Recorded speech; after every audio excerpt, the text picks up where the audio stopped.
हाय बच्चों, I am Yogita Prajapat. YouTube channel पे आप सभी बच्चों का स्वागत है। चलिए 10th क्लास में 12.2 हमारी एक्सरसाइज कंप्लीट हो चुकी है। फर्स्ट से लेकर 14 सम तक मैंने कम्प्लीटली समझा दिए हैं। राइट बच्चों, अब आज मैं आपके सामने एक्सरसाइज 12.3 लेके आई हूँ, ये स्टार्ट करा रही हूँ, तो प्लीज़ ध्यान से समझिएगा क्योंकि इसमें से 100% एग्ज़ाम में सम पूछे जाते हैं। तो प्लीज़ देखते जाइए, समझते जाइए और अपने डाउट क्लियर करते जाइए। राइट बच्चों, तो चलिए करें स्टार्ट। 12.3 बहुत ही अच्छी है, बहुत ही इजी तरीके से मैं आपको समझाऊंगी ताकि आपको किसी प्रकार का डाउट ना रहे। और प्लीज़ सम समझ में आए तो लाइक शेयर करना ना भूलिएगा। राइट, चलिए स्टार्ट करते हैं। क्वेश्चन फर्स्ट, हमें ब्रैकेट में क्या दिया है, कह रहे हैं जब तक अन्यथा न कहा जाए पाई बराबर 22/7 का ही प्रयोग करना है। मतलब सम के अंदर अगर हमें कोई और इंफॉर्मेशन नहीं दी जाती है, क्योंकि पाई की वैल्यू एक और होती मैंने आपको बताई है, पाई इक्वल्स टू 3.14 और एक होती 22/7। अगर हमें कुछ ना बोला जाए तो ऑलवेज हमें 22/7 का ही प्रयोग करना है। राइट बच्चों, चलिए क्वेश्चन फर्स्ट, आकृति 12.19 में ये आपके सामने ड्रॉ बनाया है। छायांकित भाग का क्षेत्रफल ज्ञात कीजिए। पहली बात मैं बता दूं, 12.3 में जितने भी सम है उसमें आपको शेडेड पार्ट ही, उसका ही एरिया निकालना है, मतलब कि छायांकित भाग का क्षेत्रफल ही ज्ञात करना है। सभी सम में ड्रॉ अलग हो सकते हैं, कंडीशंस अलग हो सकती है, बट सभी का क्वेश्चन एक ही रहेगा, छायांकित भाग का क्षेत्रफल ज्ञात कीजिए। ठीक है, यदि पी क्यू बराबर 24 सेंटीमीटर, आप देख रहे हैं ड्रॉ के अंदर ये हमारा पी क्यू है, पी आर 7 सेंटीमीटर ये हमारा पी आर है, और ओ जो है वृत्त का केंद्र है। ठीक है, मैं फिर से ड्रॉ बनाऊंगी और आपको समझाऊंगी। मैंने सम भी रिटर्न किया है बच्चों, ये देखिए। अब सबसे पहले हम वृत्त बनाते हैं। देखिए ये रहा हमारा वृत्त, वृत्त का केंद्र हमें ओ दे रखा है। ठीक है, एक रेखा हम इस तरह से खींचते हैं जिसका नाम दे रखा है क्यू और आर। ठीक है, एक रेखा हम इस तरह से खींचेंगे, आर को इससे मिला देंगे, ये हो जाएगा पी। अब हमें सम के अंदर पी क्यू कितना दे रखा है, 24 सेंटीमीटर। मैं यहाँ पर लिख देती हूँ कितना सेंटीमीटर है, 24। पी आर दे रखा है 7 सेंटीमीटर, ये रहा पी आर 7 सेंटीमीटर। ठीक है, और हमें पी क्यू मतलब क्यू आर हमें फाइंड करना है। क्यू आर हमें नहीं दे रखा है, तो देखो दो साइड दे रखी है और ये हमारा कितने डिग्री का एंगल यहाँ पर बन रहा है, पी 90 डिग्री का, जो कि समकोण त्रिभुज है। और 90 डिग्री के सामने वाली भुजा क्या होती है, कर्ण होती है। राइट बच्चों, तो एक तरह से हमें लंब दे रखा है, आधार दे रखा है, बट हमें कर्ण नहीं दे रखा है, उसे हमें फाइंड करना है। दूसरी इंपॉर्टेंट बात, हमें यहाँ पर जो ये शेडेड भाग है, आप अपनी बुक में देख लीजिए, ड्रॉ के अंदर देख लीजिए, इस तरह से जो शेडेड भाग है उसे हमें फाइंड करना है। ठीक है, इस छायांकित भाग का क्षेत्रफल ज्ञात करना है। तो देखो किस तरह से करेंगे, आप देख रहे हैं ये जो हमारी रेखा है, ये व्यास है, ये वृत्त का आधा भाग, ये वृत्त का आधा भाग, और शेडेड भाग हमें यहाँ फाइंड करना है। तो हम क्या करेंगे, अर्धवृत्त का क्षेत्रफल निकालेंगे। क्या निकालेंगे बच्चों, अर्धवृत्त का क्षेत्रफल। और उस अर्धवृत्त के क्षेत्रफल में से ये जो आप त्रिभुज देख रहे हैं, समकोण त्रिभुज, इसका क्षेत्रफल जब हम माइनस कर देंगे तो दैट्स योर आंसर, ये शेडेड भाग मतलब छायांकित भाग का क्षेत्रफल आ जाएगा। राइट, लेकिन उसके लिए मुझे सबसे पहले कर्ण निकालना होगा, और कर्ण के थ्रू ये मेरा क्या है, व्यास है, और कर्ण के थ्रू मेरा व्यास आएगा, और व्यास के थ्रू मेरी त्रिज्या आ जाएगी, क्योंकि मुझे अर्धवृत्त के लिए त्रिज्या की भी जरूरत है। That's clear. तो सबसे पहले हम क्या फाइंड करेंगे, कर्ण, पाइथागोरस प्रमेय के द्वारा। तो हम लिख लेते हैं, दिया है जो जो इंफॉर्मेशन हमें पता है वो लिख लेते हैं। पी क्यू बराबर 24 सेंटीमीटर, पी आर बराबर 7 सेंटीमीटर। राइट बच्चों, अब त्रिभुज पी क्यू आर में आप देख रहे हैं, पी क्यू आर में एंगल आर पी क्यू बराबर 90 डिग्री। अब ये 90 डिग्री का है, समकोण त्रिभुज है, तो पाइथागोरस प्रमेय द्वारा, पाइथागोरस प्रमेय के फॉर्मूले से हम कर्ण निकाल लेंगे। राइट बच्चों, ये तो बेसिक चीज़ें हम अर्थ से करते आ रहे हैं। अब फॉर्मूला क्या होता है, कर्ण का स्क्वायर इक्वल्स टू लंब का स्क्वायर प्लस आधार का स्क्वायर। मैं शॉर्ट में लिख रही हूँ बट आपको फुल फॉर्म लिखना है, ठीक है, एग्जाम के अकॉर्डिंग। चलिए, कर्ण मेरा क्या है, क्यू आर या आर क्यू, कुछ भी बोल सकते हैं, तो आर क्यू का स्क्वायर। लंब है मेरा पी क्यू जो 24 दे रखा है। आधार मेरा पी आर या R P 7 centimetre. R Q मुझे फाइंड करना है, 24 का 24 में मल्टीप्लाई करेंगे तो 576, ठीक है। 24 का 2 में नहीं करना है क्योंकि स्क्वायर है। 7 का 2 में नहीं करना है, 7 7 जा 49। यहाँ पर आर क्यू का होल स्क्वायर, इन दोनों का आप प्लस करोगे तो आपका आंसर आ जाएगा 625, राइट बच्चों। अब हमें आर क्यू चाहिए तो स्क्वायर हटाएंगे और यहाँ पर अंडर रूट लगाएंगे, तो 625 का स्क्वायर रूट क्या होता है, 625 का स्क्वायर रूट होता है 25 मल्टीप्लाई बाय 25, जिसमें से हम एक पेयर निकाल लेंगे तो 25 आपका बाहर हो जाएगा। इसका मतलब ये 25 हमारा क्या है, आर क्यू, ठीक है। और वृत्त के अकॉर्डिंग देखे जाए तो ये हमारी क्या है, व्यास। तो हम यहाँ लिख देते हैं व्यास d equals to 25 centimetre. But अर्धवृत्त के फॉर्मूले के लिए मुझे व्यास नहीं चाहिए, मुझे क्या चाहिए बच्चों, त्रिज्या। तो त्रिज्या r बराबर व्यास का आधा क्या होता है, त्रिज्या। और चूंकि हम इसे इतना ही लिख देंगे क्योंकि हम इसे कैंसिल करेंगे तो पॉइंट में आएगा और आपको डिफिकल्टीज होगी, तो हम त्रिज्या का इक्वल्स टू लिख देंगे 25/2, जहाँ भी हमें फॉर्मूले की जरूरत पड़ेगी, ठीक है। चलिए, अब हम यहाँ पर लिख लेते हैं छायांकित भाग का क्षेत्रफल, ठीक है। मुझे क्या निकालना है, छायांकित भाग का क्षेत्रफल। तो छायांकित भाग का क्षेत्रफल इक्वल्स टू छायांकित भाग का क्षेत्रफल इक्वल्स टू अर्धवृत्त का क्षेत्रफल।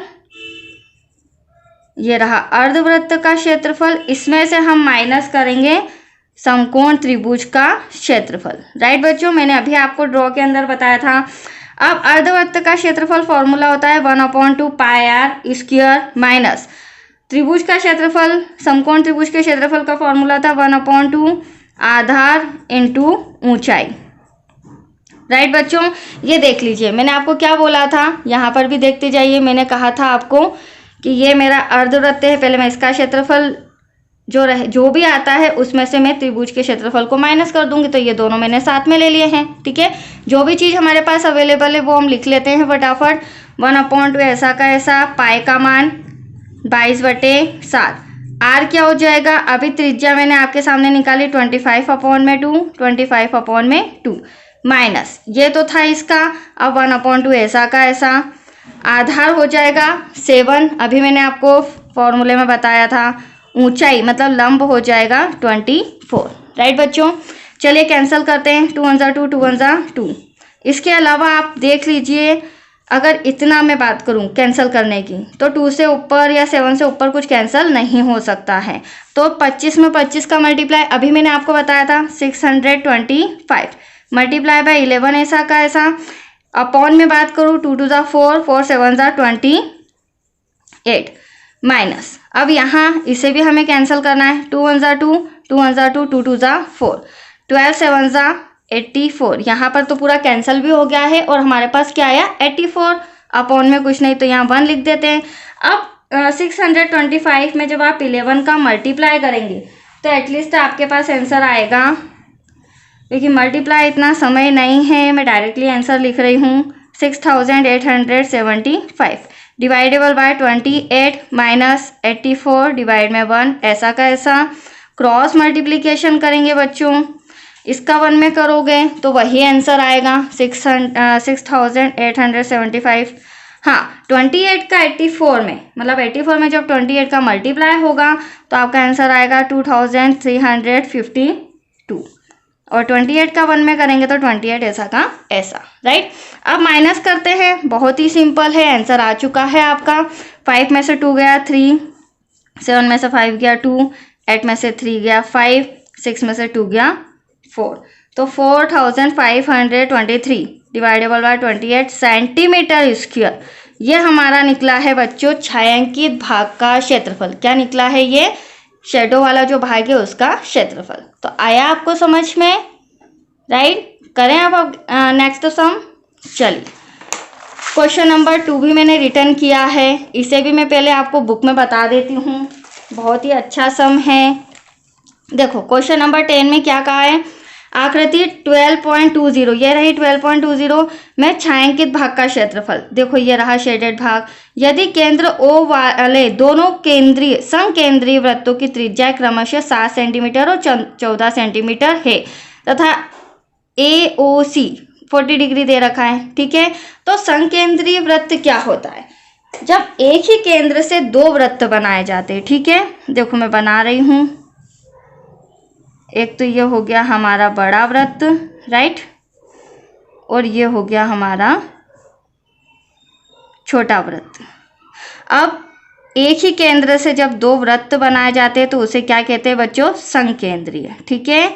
इसका नाम दे देते हैं वृत्त का केंद्र का O। अब हमें क्या करना है, ये वाला जो हिस्सा है, ये वाला पार्ट हमें फाइंड करना है, मतलब छायांकित भाग ये शेडो वाला, ये हमें फाइंड करना है, ठीक है। अब आप देख रहे हैं ड्रॉ के अंदर, और हमें दूसरी बात क्या दी है, जो AOC है वो 40 डिग्री, तो ये छोटे वाले के लिए भी 40 डिग्री और बड़े वाले पार्ट के लिए भी 40 डिग्री। अब देखो क्या कहना है, सम के अंदर 7 सेंटीमीटर और 14 सेंटीमीटर इनकी त्रिज्याएं हैं, दोनों समकेंद्रीय वृत्त हैं। तो छोटा वाला जो हो जाएगा उसकी त्रिज्या 7 सेंटीमीटर और जो बड़ा वाला हो जाएगा उसकी त्रिज्या 14 सेंटीमीटर, ठीक है। नाम दे रखा है A, B, C और D, ठीक है बच्चों। अब आप ध्यान से देखिए, अगर हम इस बड़े वाले टुकड़े में से इस छोटे वाले टुकड़े को, वाइट वाले टुकड़े को माइनस कर देंगे तो एटलीस्ट आपका ये क्या आ जाएगा, छायांकित भाग का क्षेत्रफल। और आप देख रहे होंगे ये त्रिज्या से काटा गया खंड है, त्रिज्या से काटा गया खंड क्या कहलाता है, त्रिज्या खंड। मैंने पार्ट 1 में आपको समझाया है, जब मैंने 12.1 स्टार्ट किया था तो बेसिक पॉइंट समझाए थे, ठीक है। तो त्रिज्या से काटा गया खंड त्रिज्या खंड कहलाता है। तो अब हम क्या करेंगे, इस AOC बड़े वाले त्रिज्या खंड में से छोटा वाला त्रिज्या खंड माइनस कर देंगे, तो दैट्स योर आंसर। बहुत ही ईजी है, छोटा सा सम है। अब देखिए त्रिज्या हमारे पास 2 है, क्योंकि वृत्त 2 हैं। तो पहली त्रिज्या R1 14 सेंटीमीटर, दूसरी त्रिज्या R2 7 सेंटीमीटर। कोण थीटा हमें दे रखा है 40 डिग्री, राइट बच्चों। अब देखिए हमें छायांकित भाग का क्षेत्रफल निकालना है, तो हम लिखेंगे छायांकित भाग का क्षेत्रफल इक्वल्स टू बड़े भाग का क्षेत्रफल या बड़े वाले त्रिज्या खंड का क्षेत्रफल। आप देख रहे हैं बड़े वाला AOC का क्षेत्रफल भी लिख सकते हैं और BOD का भी लिख सकते हैं, एज यू विश। तो बड़े वाले त्रिज्या खंड का क्षेत्रफल लेस देन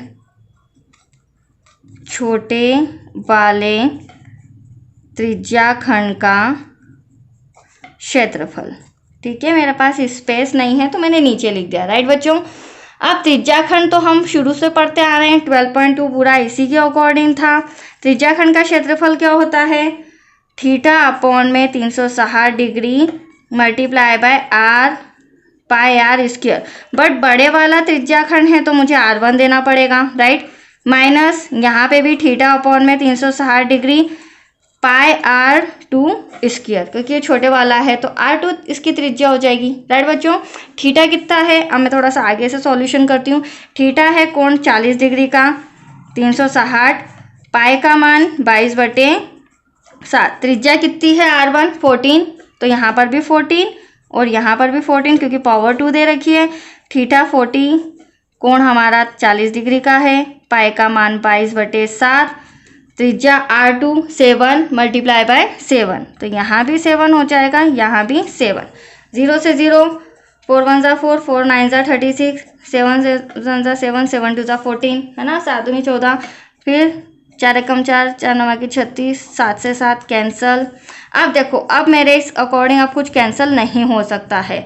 डिवाइड में बचा 9, यहाँ 22 14 2, तो 22 का 2 में मल्टीप्लाई करेंगे तो एटलीस्ट 44 मल्टीप्लाई बाय 14, और डिवाइड में हमारे पास क्या बचा बच्चों 9, माइनस ऐसा का ऐसा। यहाँ पर हमारे पास बचा 7 2 जा 14, 7 2 जा 14, कैरी का 1 15, डिवाइड में 9। ठीक है, दोनों के डिवाइड में 9 आ गया है। सम बहुत ही ईजी हो चुका है। अब आपको 44 का 14 में मल्टीप्लाई करना है। जब आप 44 का 14 में मल्टीप्लाई करेंगे तो एटलीस्ट आपका आंसर आएगा 616, डिवाइड में 9 माइनस 154। अब हमने शुरू से पढ़ा है बच्चों, अगर डिवाइड में एक जैसी डिजिट होती है तो हम उसे कॉमन ले लेते हैं। तो यहाँ पर मैंने 9 कॉमन ले लिया है, राइट। अब 616 में से 154 को घटा देते हैं तो हमारे पास आंसर आ जाएगा 6 में से 4 गया 2, 11 में से 5 गया 6, और यहाँ बचा 5, 5 में से 1 गया 4, डिवाइड में 9। अब ये कहीं ना कहीं कैंसिल हो सकता है। ठीक है, कौन सा टेबल से? 3 से। कैसे? देखो 3 3 जा 9, 3 1 जा 3, 3 5 जा 15, 16 में से 15 क्या बचा है? 12, 3 4 जा 12।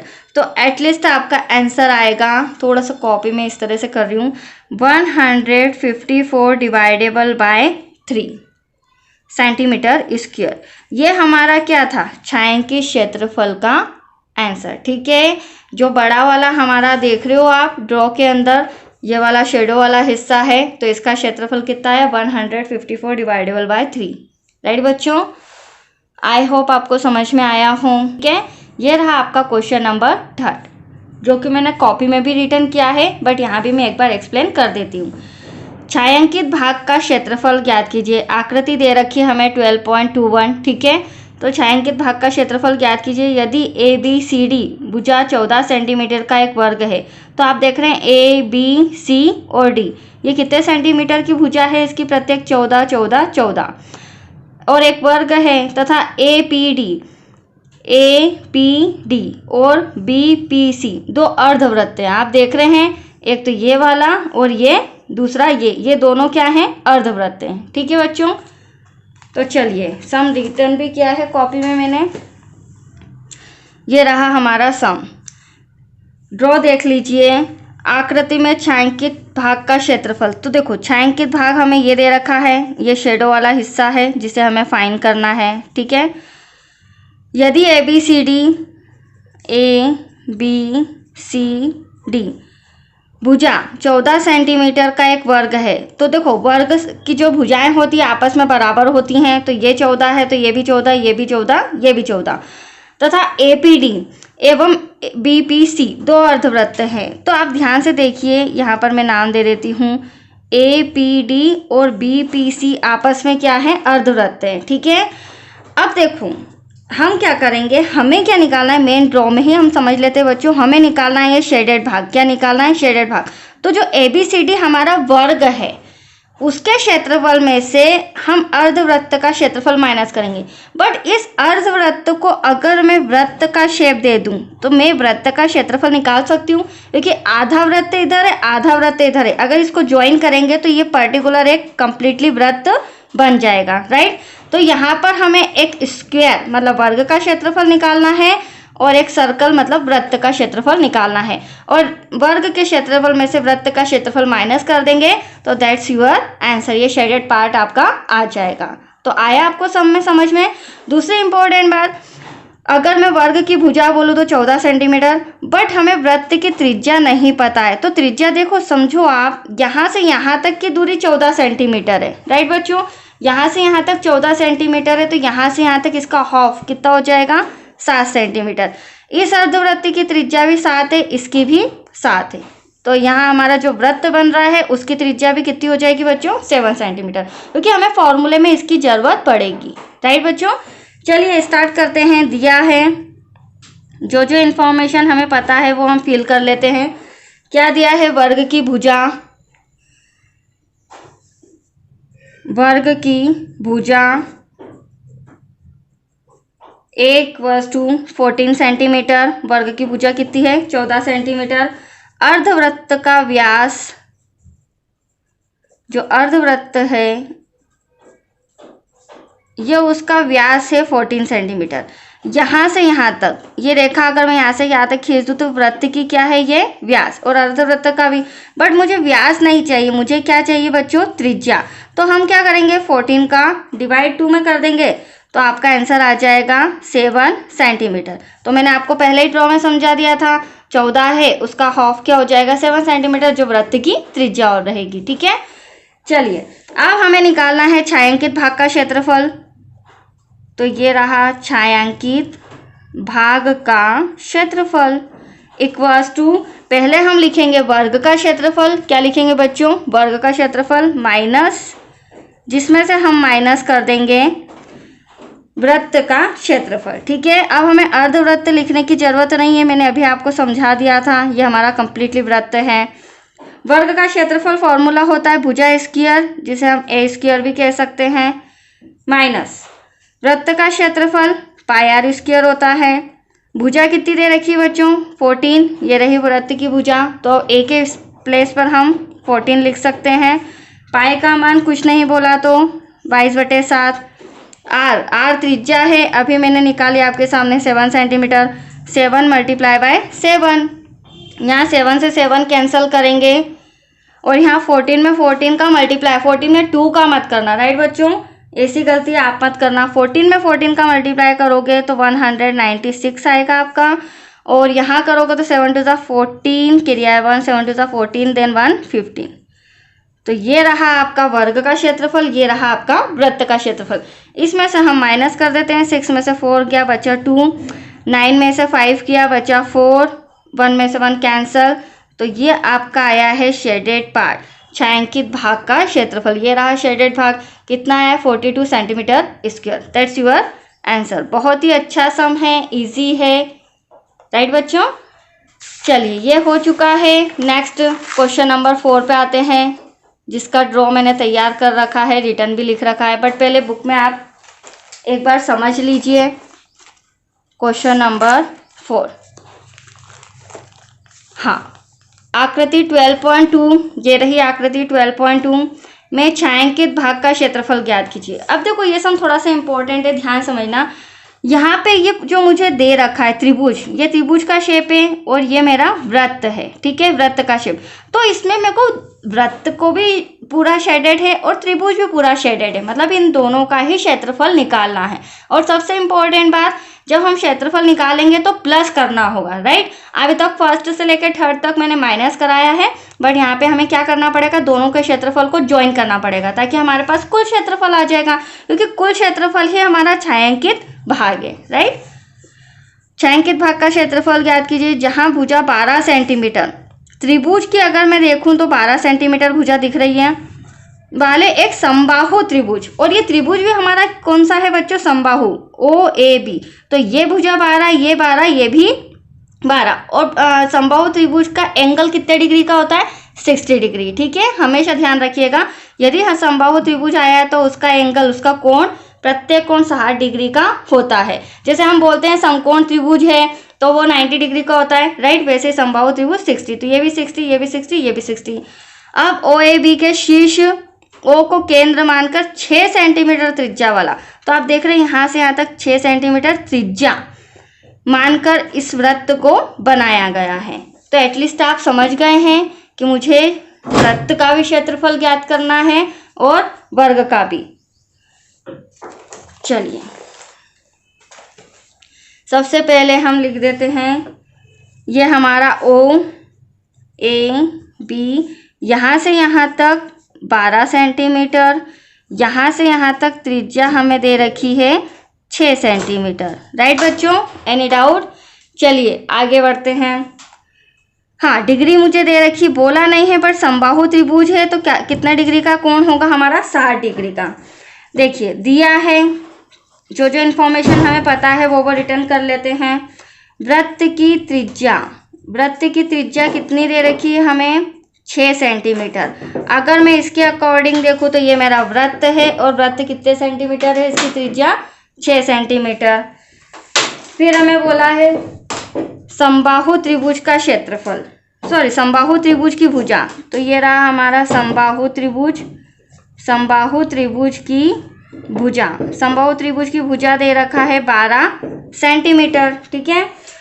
अब हम क्या करेंगे, कारण इसमें ये बन रहा है बच्चों, अगर मैं वृत्त का क्षेत्रफल निकालती हूँ तो इसमें त्रिभुज ये ज्वाइन है, ठीक है, त्रिज्या यहाँ से यहाँ तक जो बनी हुई है, और अगर मैं समबाहु त्रिभुज का क्षेत्रफल निकालती हूँ तो वृत्त को हमें छोटा करना रहेगा क्योंकि इतना टुकड़ा हमारा निकल चुका है। तो हम क्या करेंगे, इस समबाहु त्रिभुज का क्षेत्रफल कंप्लीटली निकाल लेंगे, राइट। अब मैं वृत्त की बात करूँ तो पूरा वृत्त नहीं आएगा, यहाँ पे यहाँ से यहाँ तक का पार्ट आएगा जिसे हम कहेंगे दीर्घ त्रिज्याखंड। क्या कहेंगे, दीर्घ त्रिज्याखंड। तो यहाँ पे हमें दीर्घ त्रिज्याखंड का क्षेत्रफल निकालेंगे और यहाँ समबाहु त्रिभुज का क्षेत्रफल और दोनों को प्लस कर देंगे। अब दीर्घ त्रिज्याखंड का कोण कैसे निकालेंगे, देखिए ये इंपॉर्टेंट पॉइंट है जिसमें बच्चों को कंफ्यूजन होता है। दीर्घ त्रिज्याखंड का कोण टोटल वृत्त कितने डिग्री का होता है, 360 डिग्री का। मैंने पहले भी आपको बताया था, जिसमें से ये कितने डिग्री दे रखा है, 60 डिग्री। यह आ गया 300 डिग्री, ठीक है। यहाँ से यहाँ तक जो त्रिज्याखंड का क्षेत्रफल, वहाँ पे हम फॉर्मूले में थीटे की जगह क्या लेंगे, 300 डिग्री, इसलिए मुझे ये निकालना पड़ा, राइट बच्चों। अब फटाफट हम छायांकित भाग का क्षेत्रफल निकाल लेते हैं। छायांकित भाग का क्षेत्रफल, तो छायांकित भाग का क्षेत्रफल क्या हो जाएगा, समबाहु त्रिभुज का क्षेत्रफल। पहले हम समबाहु त्रिभुज का क्षेत्रफल लेंगे, उसमें ऐड कर देंगे दीर्घ त्रिज्याखंड का क्षेत्रफल। तो यहाँ पर मैं लिख देती हूँ, स्पेस कम है बच्चों, दीर्घ त्रिज्याखंड का क्षेत्रफल। अब देखिए समबाहु त्रिभुज का क्षेत्रफल फॉर्मूला होता है √3/4 भुजा स्क्वायर। फॉर्मूले से आप अच्छे से याद कर लीजिए, प्लस त्रिज्याखंड दीर्घ त्रिज्याखंड तो θ/360 डिग्री πr², ठीक है बच्चों। अब √3/4 ऐसा का ऐसा। भुजा कितनी दे रखी है, भुजा 12 सेंटीमीटर है, तो यहाँ पे 12 × 12 लिख सकते हैं हम, क्योंकि भुजा पावर 2 दे रखी है। थीटा, अब देखिए दीर्घ त्रिज्याखंड है तो थीटा कितना आ जाएगा, 300 डिग्री। तो यह 300 डिग्री डिवाइड में 360 डिग्री, पाई का मान 22/7, क्योंकि हमें सम में कुछ इन्फॉर्मेशन नहीं दे रखी तो हम 22/7 लेंगे।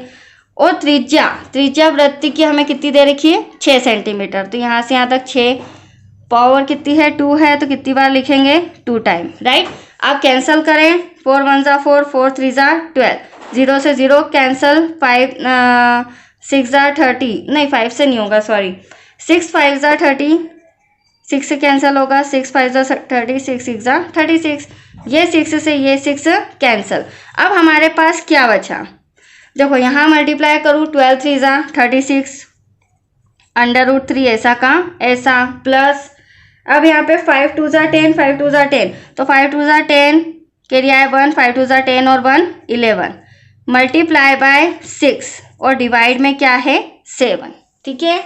अब देखो सबसे इम्पोर्टेंट बात, मुझे ज़्यादा डीप में सम ले जाने की ज़रूरत नहीं है क्योंकि मेरा आंसर आ चुका है। यहाँ पर √3 जो दे रखा है उसकी वैल्यू हमें नहीं दी, अगर उसकी वैल्यू हमें दी होती तो हम वैल्यू लिख के और मल्टीप्लाई कर लेते, राइट। तो यहाँ पर आ जाएगा 36 √3 प्लस यहाँ मल्टीप्लाई करेंगे 0, 6 × 1 = 6, 6 × 1 = 6, डिवाइड में आ जाएगा 7, ठीक है।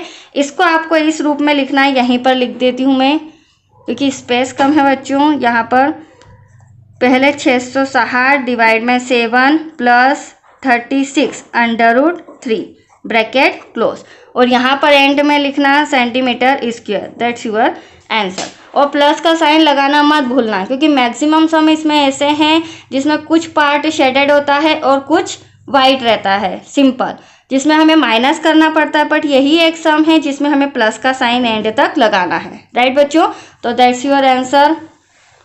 आज के लिए इतना ही, ये आपके सम कंप्लीट हो चुके हैं, राइट बच्चों। और प्लीज़ कोई डाउट हो तो कमेंट बॉक्स में भेजिएगा, दैट्स इट।